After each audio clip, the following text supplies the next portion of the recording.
DSC కమిటీకి chairman అయినటువంటి collector గారిని కలిసి, సార్ ఇట్లా నాకు 30% ఇచ్చినారు, నేను 100% విహెచ్ కేటగిరీకి చెందిన వ్యక్తిని, దయచేసి నాకు రీఎగ్జామిన్ చేయండి అని మళ్ళీ తిరిగి నేను పీజీఆర్ఎస్లో అర్జీ పెట్టగా, సార్ మళ్ళీ నాకు రీఎగ్జామిన్ చేయండి అని అనంతపురం జీజీహెచ్కు తెలియజేయడం జరిగింది. అక్కడ హెచ్ఓడి అయినటువంటి ఆప్థమాలజిస్ట్ హెచ్ఓడి అయినటువంటి వాళ్ళు మళ్ళీ నాకు 3వ తారీఖు రీఎగ్జామిన్ జరిపి 40% ఇవ్వడం జరిగింది. అందులో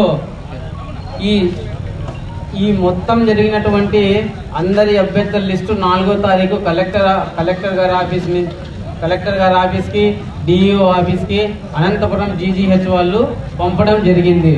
కానీ అక్కడ డిఈఓ గారు ప్రతి ఒక్కరిది పంపించడం జరిగింది, కానీ నా యొక్క సర్టిఫికేట్ అప్లోడ్ చేయడం జరగలేదు. అందువల్ల నాకు అక్కడ జాబ్ అనేది మిస్ అవ్వడం జరిగింది.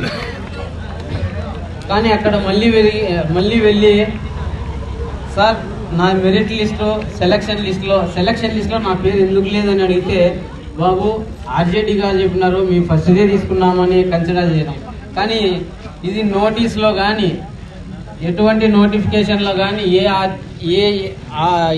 ఏ విధంగా కానీ కనపరచడం లేదు. సార్ ఇది నోటిఫికేషన్లో లేదు కదా సార్, ఎందుకు మీరు నాది కన్సిడర్ చేయలేదు అని నేను అడిగితే, ఆర్జేడీ గారు ఫస్ట్దే తీసుకోమన్నారని ఇతను అంటాడు. ఈ డిఈఓ గారు వాళ్ళకు ఆర్జేడీ గారు మళ్ళీ వీళ్ళను సార్ ఫస్ట్దే తీసుకోమని వీళ్ళంటే వాళ్ళు ఒకరి మీద ఒకరు పెట్టుకొని చివరిగా నాకు ఈ అధికారుల నిర్లక్ష్యం వల్ల జాబ్ అనేది కోల్పోవడం జరిగింది. అంతేకాక నా జీవితం చాలా అస్తవ్యస్తంగా చేసిన ఈ అధికారులు కాస్త అయినా కొంచెం కూడా వీళ్ళకి మానవత్వం లేదు, ఎటువంటి ఇది లేదు. అంతేకాకుండా నారా లోకేష్ని కలిసినా కూడా ఎటువంటి న్యాయం జరగడం లేదు. వీళ్ళు ఒకరి మీద ఒకరు పెట్టుకొని మా జీవితాలతో ఆడుకుంటున్నారు. సార్ దయచేసి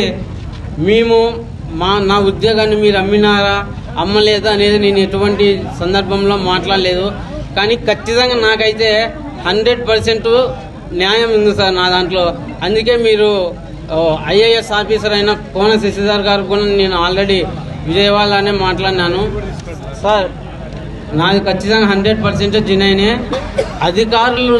అధికారులు విహెచ్ సర్టిఫికేట్ సరైన సమయంలో అప్లోడ్ చేయకపోవడం వల్ల నా జాబ్ కోల్పోవడం జరిగిందని అంటున్నారు. ఈ అధికారులు కూడా మీకు సరైన సమాధానం, సరైన సర్టిఫికెట్లు కూడా పంపించలేదు. నా 40% సర్టిఫికేటే పంపించలేదు అసలు. లేదంటే అక్కడే నాకు న్యాయం జరుగుతుంది. సార్ దయచేసి నాకు న్యాయం చేయండి సార్ అని కోరుకుంటున్నాను. థ్యాంక్ యూ సార్ అందరికీ.